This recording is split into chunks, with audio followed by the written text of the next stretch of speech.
तिथून मी गेली. म्हटलं ठीक आहे, आता आपण नंतर बोलूया स्वामी, मी येते. मी निघाली, घरी गेली. तर अहो म्हणाले की अरे आपण मी विचार करतो आहे, गुरुवार असेल, गुरुवारच आहे गेस त्या दिवशी, की संडेला आपण बाहेर जाऊया. हे सड ओके, आपण आत्ता नको बोलूया, नंतर बोलूया. आणि आपण एखाद्या ग्रुपवर पडीक असतो बघा. हो हो, म्हणजे ठीक आहे, असा एक दुसऱ्या दिवशी का तिसऱ्या दिवशी मला एक SMS येतो. 200-250 मेसेज असतील त्याच्यावर काहीतरी, आणि त्याच्यावर मी क्लिक करते. आणि जो क्लिक करते त्या मेसेजमध्ये लिहिलं होतं की या व्यक्तींचं या ह्याच्यावर व्याख्यान होणार आहे कल्याणला, इथे 10:30 ते 1. ओके. आणि ते माझे गुरु डॉक्टर धुंडीराज पाठक, कैलाशवासी डॉक्टर धुंडीराज पाठक. आता म्हटलं प्रश्न विचारून आलो आहे, स्वामींनी उत्तर दिलं आहे, नाही गेली तर मी त्यांना परत काही विचारू शकणार नाही. आणि मग मी म्हटलं ठीक आहे. मग मी अमोनला सांगितलं की एक काम करूया, असं एक लेक्चर आहे. अगोदरचे अनुभव खूप होते गाठीशी. म्हटलं हे लेक्चर आहे, मी अर्धा तासात परत येणार, तू ये, मग आपण जाऊया. तो म्हणाला एक काम कर तू, त्याचाही अनुभव होताच माझ्याबरोबरचा. तर म्हणाला एक काम कर, तू संपूर्ण कर, झालं की मला फोन कर, मी येतो. म्हटलं ओके. मी 10:30ला पोचलेली तिथे लेक्चरला. मी 1:30 वाजता बाहेर पडली. ओके. आणि that was the toll change around माझा, की मला मी जे शोधत होती ना ते मला स्वामींनी तिथे नेऊन ठेवलं होतं. आणि ते सगळं होत असताना सर एक वाक्य बोलले होते की मागच्या 100 ते 150 वर्षातली वास्तूवर लिहिलेली एकही पुस्तक न वाचता माझ्याकडे यायचं. ओके. म्हणजे पाटी कोरी करून यायचं, तुम्ही काही वाचलेलं असेल. माझ्याकडे येताना 0 म्हणूनच यायचं, तर मी वास्तू शिकवणार, अदरवाईज यायचं नाही. ओके. म्हटलं एखादं व्यक्तिमत्व जर एवढं स्ट्रॉंगली काहीतरी बोलतंय तर काहीतरी तथ्य असेल. बरोबर. आणि मग तो माझ्या आयुष्यातला टर्निंग पॉईंट ठरला. म्हटलं ठीक आहे. आणि मग तिथे मी ते बराच वेळ घेतला आणि मग मी ती जर्नी माझी वास्तूची सुरू झाली. त्याच्यानंतर मी बरेच वास्तूचे क्लासेस केले, मी बऱ्याच ग्रंथांवर अभ्यास केला, बऱ्याच गोष्टी, म्हणजे मी बऱ्याच ठिकाणी ज्योतिष माझा अभ्यास झाला, पुन्हा वास्तूचा अभ्यास झाला, मी पुन्हा वास्तूची PhD केली. आणि असं करत करत करत माझी वास्तूची जर्नी सुरू झाली. या सर्व जर्नीमध्ये एक गोष्ट माझ्या लक्षात आली की आपण आत्तापर्यंत जो वास्तूचा पुस्तकं वाचून जो अभ्यास करत होतो तो मुळात आपल्याकडे इतकं मोठं गाढ नॉलेज आहे, जे आहेत आपले धर्मग्रंथ, जे वास्तूसाठी खास लिहिलेले आहेत. म्हणजे मयमतम असेल, मानसार असेल, विश्वकर्मा प्रकाश आहे, सम्रांगण सूत्रधार आहे, असे बरेच आहेत. तर या सगळ्या ग्रंथांचं थोडं थोडं थोडं जरी आपण वास्तूला वापरलं तरी इतकं होईल की आपल्याला जन्मभर पुरणार नाही. ओके. ओके. आणि मग माझा तो या शास्त्राशी संबंधित खरा वास्तूचा अभ्यास सुरू झाला. ओके. म्हणून मी मागे जे पॉडकास्टमध्ये म्हटलं की मला स्वामींनी ह्या क्षेत्रात आणलंय. बरोबर. म्हणजे अगदी मला त्याच्या आधी जर मला कोणी सांगितलं असतं एक 10-12 वर्षापूर्वी की बाबा तू थोड्याच दिवसात वास्तू किंवा ज्योतिष करायला लागशील, कदाचित मीच विश्वास ठेवला नसता. बरोबर. पण असं म्हणतात ना की घट्ट घटना घटाकाश, तुमचं ते नियोजित असतं. आणि मी तुम्हाला कुंडलीचं म्हणून सांगते, जशी माझ्या कुंडलीला शनी महाराजांची महादशा सुरू झाली तशा माझ्या आयुष्यात ह्या सगळ्या घटना हळूहळू हळू घडायला लागल्या. आणि मी या गूढ शास्त्राशी संबंधित कामामध्ये आली. ओके. ओके. म्हणजे स्वामी आहेतच, पण नवग्रह आपल्या आयुष्यावर असा काही परिणाम करतात की तुम्ही हळूहळू हळूहळू त्याच्याशी संलग्न होत जाता.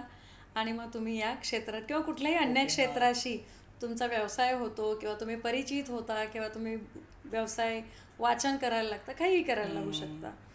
तो असा सगळा हा माझा जर्नीचा जो प्रवास आहे वास्तूचा, तो ह्या वास्तूशी संबंधित आला. ओके. हे जेव्हा सुरू झालं तेव्हा कसं असतं, तुम्ही जेव्हा नवीन असता तेव्हा नवीन सगळं काही शिकलेलं असतं, तुम्हाला खूप म्हणजे मला तरी खूप होतं की आता मी शिकली आहे, मला सगळ्यांना सांगायचं आहे. पहिली 5 वर्ष असं होतं की साधारणतः 2014 ते 18-19 पर्यंत, म्हणजे तुम्ही मला विचारलं नाही तरी सांगायचं, हे कर, तू ते कर, हे असं वास्तूचं कर, हे असं कर, तसं कर, अगदी बोलवून बोलवून. आणि मला कळे ना की मी एवढं सगळ्यांचं चांगलं करते आणि माझी फायनान्सची गणित अशी का व्हायला लागली आहेत. ओके. अरे माझा फायनान्स जातोय कुठे. मला वाटलं काहीतरी गडबड आहे. बरोबर. तुम्हाला आश्चर्य वाटेल, म्हणजे मला 10 रुपये खर्च करायचे तरी विचार करायला लागायला लागला. ओके. आणि म्हटलं कुछ तो गडबड आहे, काहीतरी वेगळं होतंय. मी तसाच फोन केला सरांना. म्हटलं सर, हम्म. तर मला म्हणाले माहिती होतं मला ह्या महिन्यात फोन येणार तुझा. म्हटलं अरे, म्हटलं सर उद्याच येते मी, वेळ ठेवा. हा. No booking nothing. मी इंद्रायणी पकडली, डायरेक्ट पुण्याला राहायचं तेव्हा ते. म्हटलं सर 1 तास ठेवा माझ्यासाठी. म्हणाले आलीस बस. मग सगळं झालं. म्हणाले जरा शांत हो, रिलॅक्स. कारण मी इतकी रेसलेस झालेली की आपण इतकं सगळ्यांचं छान करतोय, सगळ्यांना लाभ होत आहेत, ओके. सगळ्यांना अनुभव येत आहेत हा. आणि माझी गणितं चुकत आहेत. ते मला म्हणाले की काय काय केलंस. तर मी म्हटलं असं सगळं, म्हणजे माझ्या मैत्रिणीला, भावाला, बहिणीला, रिलेटिव्स हे ते. म्हणाले अच्छा व्हेरी गुड. त्यांना काय अनुभव आले का. म्हटलं हो, बऱ्याच जणांना अनुभव आले, समोरून त्यांनी सांगितलं पण. म्हटलं व्हेरी गुड. मला म्हणाले व्हेरी गुड. आता मला सांग, तुला किती जणांनी विचारलेलं. ओके. मी म्हटलं म्हणजे या ज्या लोकांचं तू केलंस त्यापैकी समोरून येऊन तुला किती जणांनी विचारलेलं. कोणीच नाही. म्हणाले बरं, याचा अर्थ की तुझं त्यांच्याबरोबरचं गेल्या जन्मीचं किंवा कोणत्या तरी जन्मीचं काहीतरी लेणं देणं होतं, ते तुझं झालं आणि मग तू माझ्याकडे आलीस. इथून पुढे विचारल्याशिवाय सांगणे नाही. ओके. म्हणून तुम्ही बघाल, ज्योतिषशास्त्र घ्या, वास्तू घ्या किंवा कोणतंही शास्त्र घ्या, जोपर्यंत समोरून येऊन कोणी विचारत नाही तोपर्यंत आम्ही सांगू शकत नाही. करेक्ट. मग मला क्युरिसिटी, आपल्या शास्त्रामध्ये ना तुम्हाला सांगते, प्रश्न पडले ना की फार सोपं होतं. मी म्हटलं सर 1 मिनिट, मला पहिल्याचं उत्तर द्या, हे असं का. तुम्ही म्हणाला ठीक आहे पूर्वजन्मीचं, पण का, काय असं. मग त्यांनी सांगितलं की आपल्या आयुष्यात येणारी प्रत्येक व्यक्ती, तुमच्या आयुष्यात येणारा दूधवाल्यापासून, कचरेवाल्यापासून, झाडूवाला, भांडीवाली, तुमचा नवरा, तुमची बायको, काका, मामा, चुलते, रिलेटिव्ह, शेजारी पाजारी, सगळं तुम्ही डिसाईड करून आलाय.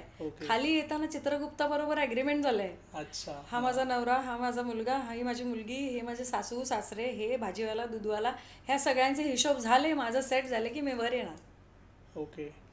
असंच असतं. आणि म्हटलं ओके. असं म्हटलं आता.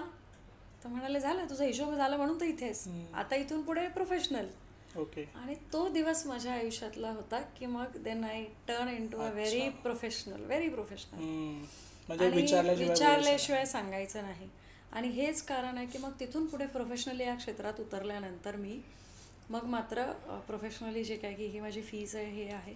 काय होतं की माझ्याकडे तोच जातक येतो ज्याचं माझं आणि त्याचं काही घेणं देणं आहे. आणि माझ्या, म्हणजे मी निमित्त ठरावं तुमच्या आयुष्यात बदल घडायला, ज्यांना गरज आहे, तर तो व्यक्ती येतो.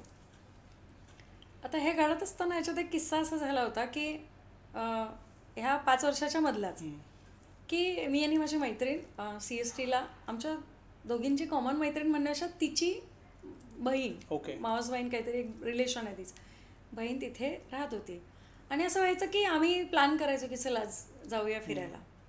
मग फिरायला गेलो की काय मार्केटमध्ये फिरायचं आणि मग तिच्या घरी जाऊन कॉफी घेऊया आणि मग निघूया. हे अगदी रुटीन होतं आमचं. माझ्या 15 दिवसातनं एकदा, महिन्यातनं एकदा असं व्हायचं. पहिल्यांदा गेली तेव्हा मी म्हटलं अगं माझा गुरुवार आहे, म्हणजे कॉफीबरोबर तू बिस्किट नाही खाल्लेस, हे नाही. म्हटलं अगं माझा गुरुवार आहे. ती म्हणाली अच्छा ओके. आणि मी अशी बसलेली असायची ना, त्याच्या मागे ना लक्ष्मी मातेचा मोठा फ्रेम होते. आणि का कोणास ठाऊक मी बरोबर तिथेच जाऊन बसायची. अच्छा. म्हटलं ओके. 2दा झालं सेम, 3दा झालं सेम. ती म्हणाली काय गं माझ्याकडे येताना गुरुवार घेऊन येतेस, काहीतरी खायला ये. मी सहज म्हणाले अगं स्वामींची इच्छा असेल. कारण मी एवढी आत्ता नाही, तेव्हापासून असं होतं की हे जे काही घडतंय ते स्वामींची, तर स्वामींची इच्छा असेल. आणि ती पटकन काहीतरी बोलून गेली की काय स्वामींची इच्छा, मला इतके दिवस त्रास होतोय आणि हे होत नाही. आणि मी सहज बोलून गेली अगं मग तू स्वामींचा जपाचं हे घे ना, संकल्प घे आणि मंत्र घे आणि म्हण ना. अच्छा. तर म्हणाले काय. मी तुमच्या प्रेक्षकांसाठी सगळ्यांसाठी हे सांगते की श्री स्वामी समर्थ हा जो मंत्र आहे, या मंत्राचा संकल्प घेऊन जर तुम्ही 6 लाख जप केलात, ओके, तर हा इच्छापूर्ती मंत्र ठरतो.